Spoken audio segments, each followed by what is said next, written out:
तो देखिए दोस्तों, बिहार डीएलएड के एंट्रेंस एग्जाम में इंग्लिश के ज्यादातर जो क्वेश्चंस है ना, ये दोस्तों प्रीवियस ईयर के पूछे जा रहे हैं। तो इस वीडियो में गाइस मैं आपको आइटम्स एंड फ्रेज के ऑल क्वेश्चंस बताने वाला हूं जो कि प्रीवियस ईयर पूछे गए हैं, और कुछ क्वेश्चंस जो है कल या परसों में आए हैं जो स्टूडेंट ने मुझे बताए थे, तो वो भी मैं आपको यहाँ पर शो कर देता हूँ। देखिए फॉर गुड जो है ना, ये आपका जो है कल या परसों में पूछे गए हैं, तो मैं कमेंट शो करूंगा जिस स्टूडेंट ने मुझे बताया है इस फ्रेज का क्या मीनिंग होता है। तो फॉर गुड का मतलब होता है परमानेंटली, ठीक ना, परमानेंटली, और फॉर गुड का मतलब होता है फॉर एवर, परमानेंटली और फॉर एवर।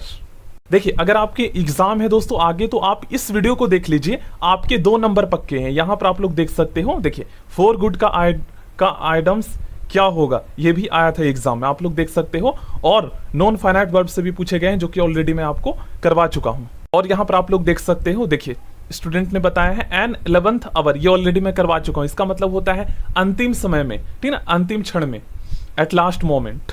देखिए दोस्तों फर्स्ट क्वेश्चन, विल्ड कासल्स, ठीक ना, टी इसमें साइलेंट होता है, build castles in the air, इसका क्या मीनिंग है, ठीक ना। अल्टरनेटिव आपको इसमें से ऑप्शन में से सिलेक्ट करना है।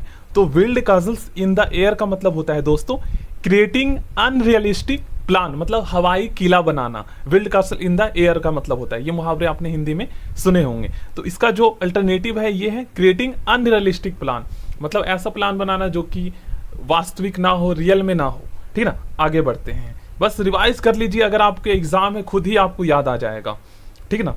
देखिए इन स्पाइट ऑफ, इसका मतलब होता है के बावजूद, यहां तक की, मतलब यहां तक की, के बावजूद, फिर भी, इस अर्थ में जो है इसका मीनिंग आता है। तो इवन दो जो है ना, ये अल्टरनेटिव है, मतलब इवन दो जो है वेस्ट एक्सप्रेस करता है इन स्पाइट ऑफ के स्थान पर, ठीक ना। Even though, in spite of का जो अल्टरनेटिव है ये है इवन दो, ठीक ना। कोप विथ, कोप विथ का मतलब होता है to handle something difficult, to handle something difficult.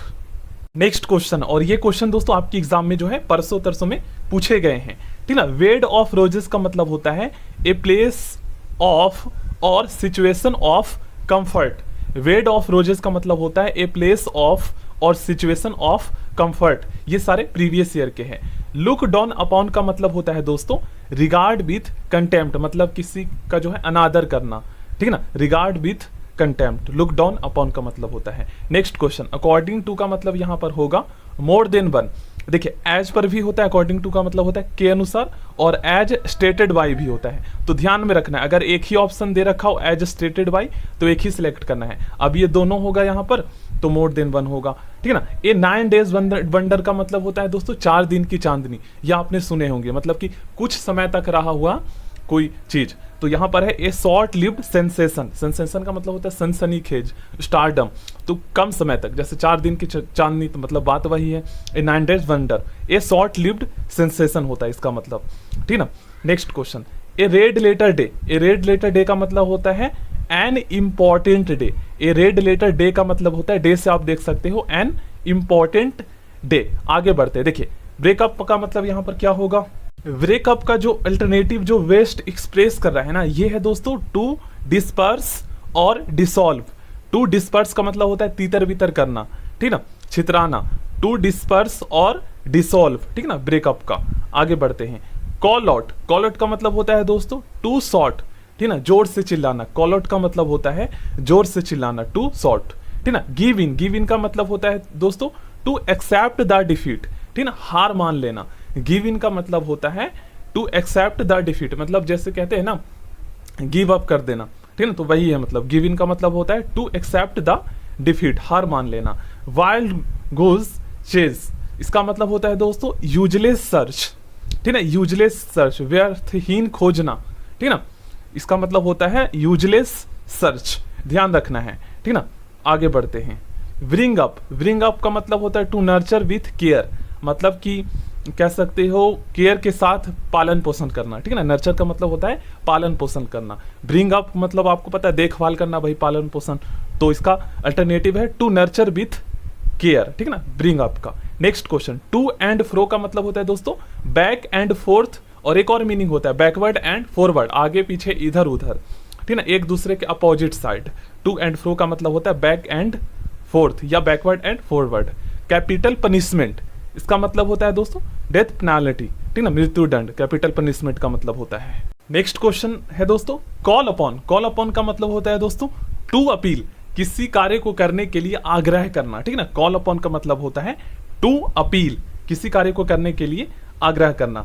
Snake in the grass मतलब आस्तीन का सांप, ऐसा कुछ जो है इसका हिंदी मीनिंग होता है, ठीक ना। तो इसका सही आंसर क्या होगा, देख लीजिए, फोर्थ कमिंग ट्रबल। देखिए इस क्वेश्चन में मुझे कंफ्यूजन था, तो मैं बुक में आंसर इसका देखकर आपको बता रहा हूं। स्नेक इन द ग्रास का मतलब होता है दोस्तों ए हिडन इनेमी, ठीक ना, क्योंकि मुझे लग रहा था कि सी हो सकता है, लेकिन ए होगा, ठीक ना। आस्तीन का सांप का मतलब छुपा हुआ दुश्मन, ए हिडन इनेमी। आगे बढ़ते हैं। कम अक्रॉस का मतलब होता है दोस्तों अचानक मिलना, ठीक ना, meet by chance. Meet by chance, come across का मतलब होता है अचानक मिलना, meet by chance. Next question, ये आया हुआ क्वेश्चन है। एट द 11th आवर का मतलब होता है दोस्तों एट द लास्ट मोमेंट, अंतिम क्षण में, अंतिम समय में, एट द लास्ट मोमेंट, ठीक ना। एट द 11th आवर का अल्टरनेटिव होगा। ये भी क्वेश्चन पूछा गया, कुक एंड बुल स्टोरी। ठीक दोस्तों, कुछ और क्वेश्चंस मैं आपको बता देता हूं जो कि आपके एग्जाम में पूछे गए हैं। देखिए वेड ऑफ रोजेस हम कर चुके हैं, और दूसरा है कुक एंड वुल, इसका क्या मतलब होता है ये भी मैं आपको बताता हूं। देखिए वेड ऑफ रोजेस का मतलब आपको पता चल गया, ए प्लेस ऑफ और सिचुएशन ऑफ कंफर्ट। नेक्स्ट है हमारा कुक एंड वुल स्टोरी, सारे प्रीवियस से पूछे गए हैं 2022 में। देखिए ए फैंसीफुल अनलाइकली स्टोरी मतलब अवास्तविक कहानी, जो रियल ना हो, जो मन से जो है ना बनाया गया, मनगढ़ंत कहानियां, ये कह सकते हो। देखिए फैंसीफुल का हिंदी मीनिंग होता है दोस्तों काल्पनिक, ठीक ना, काल्पनिक कहानी। चलिए नेक्स्ट क्वेश्चन देखते हैं। To add fuel to fire या फिर to add fuel to the fire, इसका क्या मतलब होता है। तो देखो गाइस, आपको पता है इसका हिंदी मीनिंग आग में घी झोंकना। इसका अल्टरनेटिव जो है ये है टू इंसाइट मतलब उकसाना, भड़काना, ठीक ना, टू इंसाइट होता है इसका alternative. To add fuel to the fire का मतलब है टू इंसाइट, याद कर लीजिएगा। आगे बढ़ते हैं। वाई फिट्स एंड स्टार्ट्स, इसका क्या मतलब होता है। इसका मतलब होता है दोस्तों इरेगुलरली, ठीक ना, मतलब कि रेगुलर नहीं, जो रुक रुक कर होता है, रेगुलर नहीं, ठीक ना, इरेगुलरली, याद रखिएगा। वाई फिट्स एंड स्टार्ट्स का मतलब होता है irregularly. Next question, of and on. Of and on का मतलब सेम ही होता है, ओकेजनली, कभी कभी, कभी कभार, ठीक ना, रुक रुक कर, इस तरीके से ध्यान रखना है। ऑफ एंड ऑन का मतलब ओकेजनली, कभी कभार, ठीक ना, रुक रुक कर, कभी कभी। देखिए next question, tooth and nail, एड़ी चोटी का जोड़ लगाना, यह आपने सुने हैं, जिसका मतलब होगा विथ फुल पावर, पूरी शक्ति से, ठीक ना, टूथ एंड नेल का मतलब। देखिए नेक्स्ट क्वेश्चन, ए क्लोज सेव, इसका क्या मतलब होता है दोस्तों। इसका मतलब होता है एक क्लोज मतलब कि मतलब निकटतम, पास ही पास। इसका मतलब है दोस्तों नैरो स्केप मतलब बाल बाल बचना, ठीक ना, बाल बाल बचना, narrow escape. A close shave का मतलब होता है narrow escape. Next question, in black and white, इसका मतलब होता है लिखित तौर पर, लिखित फॉर्म में, in written form. Black and white का मतलब होता है इन ब्लैक एंड व्हाइट का मतलब in written form. At a stretch, इसका क्या मतलब होता है दोस्तों। तो एट अ स्ट्रेच का मतलब होता है at one time without stopping, बिना रुके, ठीक ना, at one time without stopping, at one time without stopping, याद रखिएगा। आगे बढ़ते हैं, और अगर हम इसका हिंदी मीनिंग निकालें तो बिना रुके, ठीक ना, बिना रुके, लगातार, ये होता है इसका हिंदी मीनिंग, ठीक ना। देखिए next question, lend an ear, इसका मतलब यह है कि कान उधार देना। तो कहीं ना कहीं इसका अर्थ ये हो रहा है कि रिक्वेस्ट टू लिसन अटेंटिवली, मतलब जो है ना किसी को ध्यानपूर्वक सुनने के लिए जो है ना आग्रह करना, ठीक ना, बोलते हैं ना यार कान उधार ले, मतलब इसका मतलब ये है कि ध्यानपूर्वक सुनो, ठीक ना। आई होप आप लोग समझे होंगे। तो इस तरीके से आप मीनिंग जो है ना एक दूसरे से कनेक्ट करके आंसर निकाल सकते हो। रिक्वेस्ट टू लिसन अटेंटिवली, ठीक ना, कान उधार देना का मतलब है। अंडर द वेदर, इसका मतलब पता है क्या होता है दोस्तों, फीलिंग स्लाइटली इल, है ना, हल्का हल्का जो है बीमार महसूस करना, feeling slightly ill, under the weather का मतलब होता है। आगे बढ़ते हैं। रन इनटू और कम अक्रॉस, रन इनटू और कम अक्रॉस का मतलब होता है मीट एक्सीडेंटली, अचानक मिलना, संयोग बस मिलना, ध्यान रखिएगा। फॉर गुड का मतलब होता है permanently, for ever, for good का मतलब होता है परमानेंटली, फॉर एवर, हमेशा के लिए, ठीक ना। Next question, raining cats and dog, इसका मतलब होता है दोस्तों बहुत ज्यादा बारिश होना, ठीक ना। Raining very hard, raining cats and dog का मतलब होता है raining very hard. Next question, akin to का मतलब होता है दोस्तों सिमिलियर टू समथिंग, मतलब किसी के समान, ठीक ना, किसी के समान, similar to something. Akin to का मतलब होता है सिमिलियर टू समथिंग।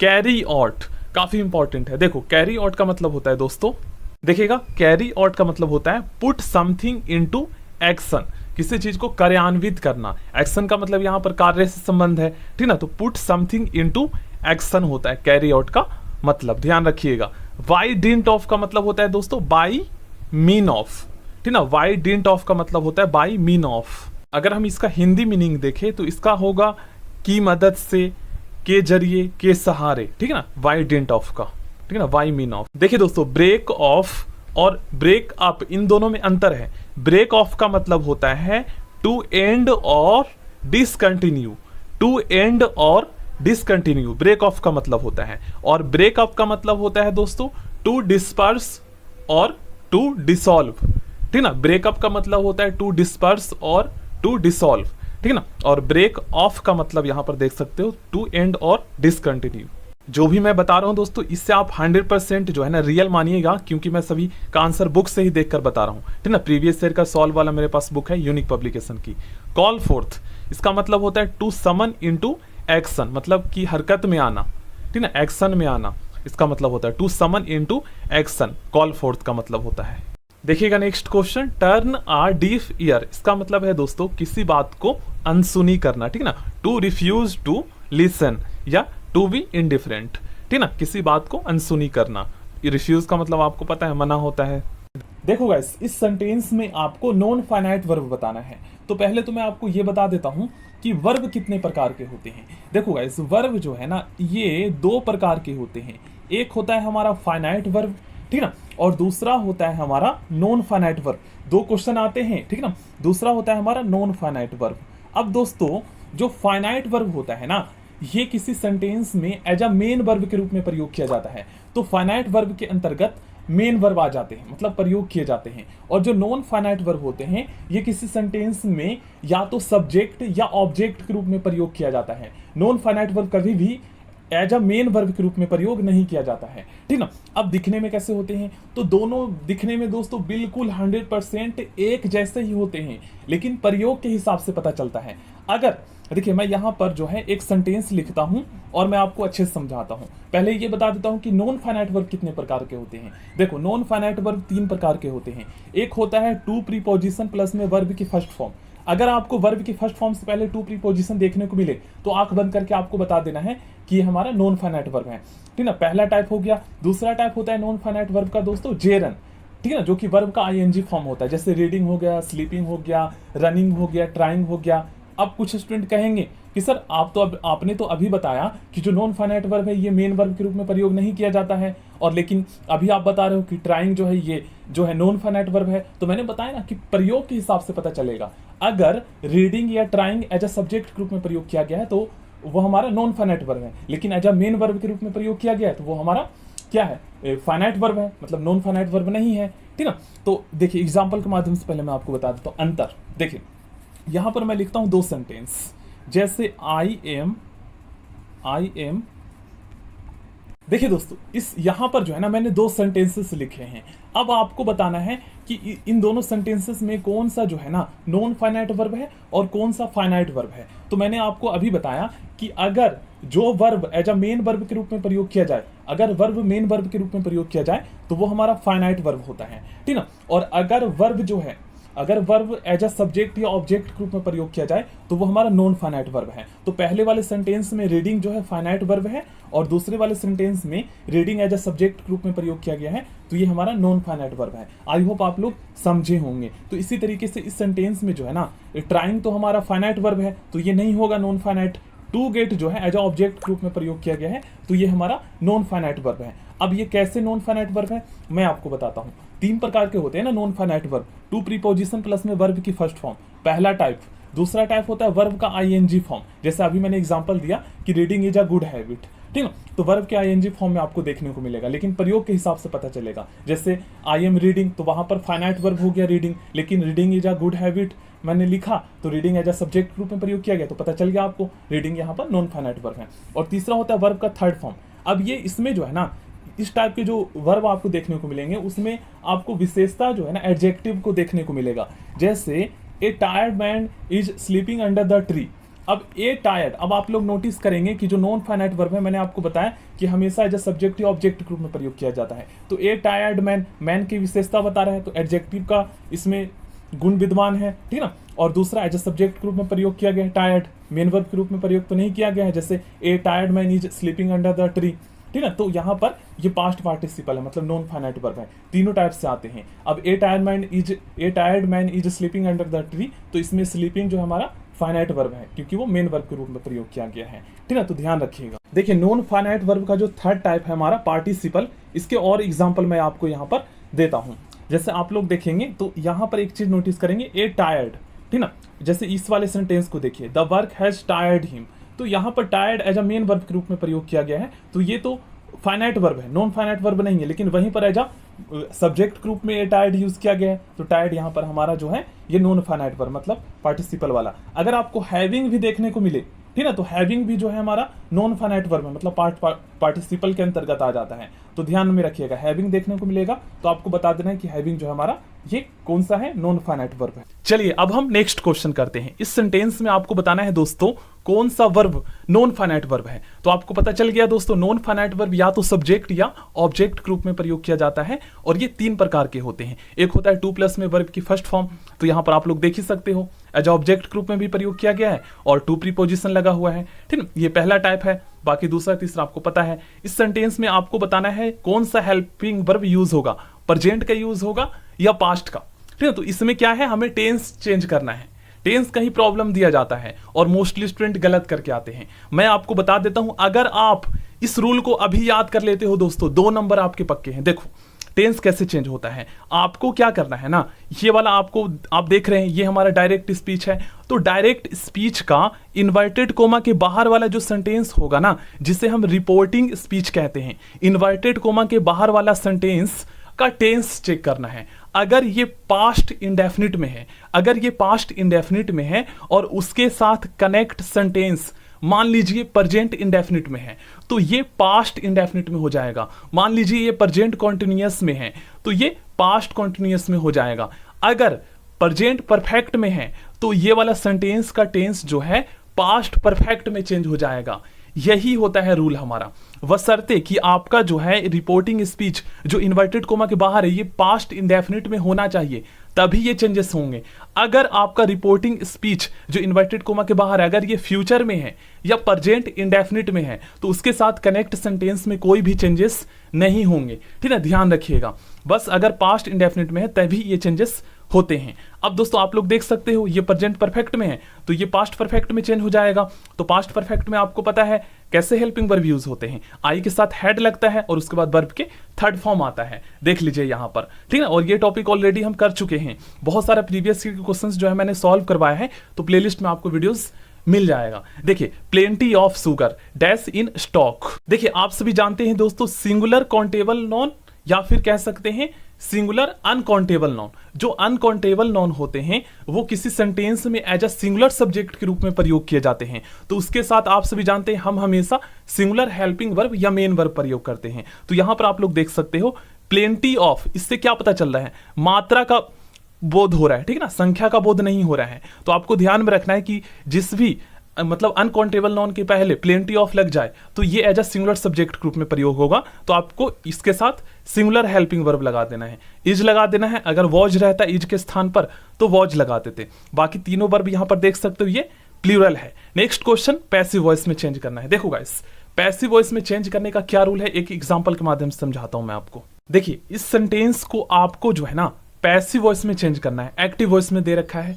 तो जब भी दोस्तों हम एक्टिव वॉइस से पैसिव वॉइस बनाते हैं ना तो उसमें क्या होता है ना कि एक्टिव वॉइस का जो ऑब्जेक्ट होता है ये पैसिव वॉइस में सब्जेक्ट के स्थान पर आ जाता है, और जो एक्टिव वॉइस का जो सब्जेक्ट होता है ये पैसिव वॉइस में ऑब्जेक्ट के स्थान पर आ जाता है। और मैंने आपको हमेशा बताया है दोस्तों कि जब भी किसी प्रनॉन का यूज किसी सेंटेंस में एज अ सब्जेक्ट के रूप में करते हैं ना, तो प्रनॉन हमेशा सब्जेक्टिव केस में आता है। अब हिम यहां पर दे रखा है दोस्तों, तो हिम तो यहां पर ऑब्जेक्ट के स्थान पर यूज हुआ है, तो बिल्कुल करेक्ट है। अब हमें इसको सब्जेक्ट के स्थान पर यूज करना है, तो हिम करेंगे तो गलत हो जाएगा, क्योंकि हिम ऑब्जेक्टिव केस का प्रनॉन है, तो इसे हमें सब्जेक्टिव केस में चेंज करना होगा। तो हिम का ही हो जाएगा, ठीक है। याद रखना है, ही का ऑब्जेक्टिव केस हिम होता है, सी का हर होता है, वी का अस होता है, दे का देम होता है, ठीक ना। और उसका उल्टा कर दीजिए, देम का सब्जेक्टिव केस दे होता है, इस तरीके से। तो सब्जेक्ट के स्थान पर सब्जेक्टिव केस का प्रनॉन यूज होता है। अब दोस्तों यहां पर एक्टिव वॉइस में आई जो है एज अ सब्जेक्ट के रूप में प्रयोग किया गया है, तो इसलिए आई जो है ना यहां पर ये सब्जेक्टिव केस का प्रनॉन है। अब इसको जब हम पैसिव वॉइस में चेंज करेंगे, पैसिव वॉइस में इस सेंटेंस को जब चेंज करेंगे, तो आई को जब हम ऑब्जेक्ट के स्थान पर रखेंगे तो गलत हो जाएगा। आई का हमें ऑब्जेक्टिव केस यूज करना है, ठीक है ना, क्योंकि प्रनॉन जब हम ऑब्जेक्ट के स्थान पर यूज करते हैं तो ऑब्जेक्टिव केस का आना चाहिए। तो इस तरीके से चेंजेस हो गया। अब आपको पता है पैसिव वॉइस में हम हमेशा वर्ब के थर्ड फॉर्म का यूज करते हैं और उसी टेंस में चेंज होता है। अगर पास्ट इंडेफिनिट का है तो पास्ट इंडेफिनिट में ही चेंज होगा। बस ध्यान में रखना है कि हेल्पिंग वर्ब उसी के अकॉर्डिंग लगाना है। अब इज के ही के साथ दोस्तों हेल्पिंग वर्ब इज नहीं लगा सकते, ठीक ना। क्यों नहीं लगा सकते? क्योंकि हमारा जो टेंस है ये पास्ट इंडेफिनिट का है, तो इसके साथ हम वॉज लगा सकते हैं, ठीक ना। तो ही वॉज। अब सो जो है सेकंड फॉर्म है, तो आपको पता है सी सो सीन, तो he was seen why me. ये हो गया हमारा एक्टिव से पैसिव वॉइस में चेंज, क्योंकि वर्ब की थर्ड फॉर्म हमेशा आता है। और हेल्पिंग वर्ब आपको ध्यान में रखना है। देखिए इस सेंटेंस में अब आपको इजीली चेंज करने आ जाएगा। मी, देखिए ये एक्टिव वॉइस में दे रखा है, जब हम इसको पैसिव वॉइस बनाएंगे तो इस सेंटेंस का जो ऑब्जेक्ट है ये पैसिव वॉइस में सब्जेक्ट के स्थान पर आ जाएगा। तो मी का सब्जेक्टिव केस यूज करेंगे आई। अब दोस्तों टेंस चेक कीजिए कौन सा है, तो ये प्रेजेंट का परफेक्ट है, तो इसमें हेल्पिंग वर्ब क्या आएगा? आई के साथ हैव आता है, हमेशा आपको पता है। तो आई हैव, और हैव के बाद हमेशा बीन लगाना है परफेक्ट वाले सेंटेंसेस में। अगर पास्ट का आए परफेक्ट तो फिर उसमें हैड के बाद बीन लगाना है, ध्यान में रखिएगा, ठीक है। तो आई के साथ आपको हैव लगाना है, क्योंकि टेंस हमारा प्रेजेंट का ही रहेगा परफेक्ट में ही। आई हैव बीन, और उसके बाद आंख बंद करके आपको वर्ब के थर्ड फॉर्म लगा देना है। आई हैव बीन चीटेड, ठीक ना, ये कर देना है। उसके बाद बाई करके राम कर देना है, क्योंकि ऑब्जेक्ट के स्थान पर राम आ जाएगा। अगर यहां पर ही होता तो फिर ऑब्जेक्टिव केस यूज होता, जैसे ही हैज चीटेड मी ये होता, तो हम ही का ही नहीं लिखते बाई करके, बाई के बाद हम उसका ऑब्जेक्टिव केस हिम लिखते, क्योंकि इस तरीके से चेंजेस होते हैं। तो इस क्वेश्चन का सही आंसर हो जाएगा ऑप्शन बी, ठीक है ना। Next question, what is the purpose of the hyphen in a sentence? देखिए इसे हिंदी में हम योजक चिन्ह कहते हैं। ये दो शब्दों को जोड़ने के लिए होता है यूज, ठीक है, ये आपको पता है। आगे बढ़, देखिए अगर आप दोस्तों इंग्लिश के प्रीवियस ईयर के क्वेश्चंस करना चाहते हैं तो आप लोग चैनल के प्लेलिस्ट को चेक कर लीजिएगा। यहाँ पर जो है ना मैंने बहुत सारे क्वेश्चंस जो है वो प्रीवियस ईयर के करवाए हैं, तो आपको जो है पिछले साल का क्वेश्चन पेपर भी मिल जाएगा, उससे भी मैंने सॉल्व करवाए हैं। और टॉपिक वाइज जो है ना आपके सिलेबस में जो टॉपिक दे रखा है उन्हें भी मैंने करवाया है। तो अगर आप 20 में से 20 नंबर लाना चाहते हो तो इंग्लिश के जो है ना आप लोग इन सभी क्लासेस को देख सकते हो। टॉपिक वाइज यहाँ पर करवाया है, और आपको प्रीवियस ईयर के क्वेश्चंस भी मिल जाएंगे। यहाँ पर देख लीजिए, यहाँ पर अभी जो है 2-3 दिन 4 दिन पहले मैंने करवाए हैं, ठीक ना।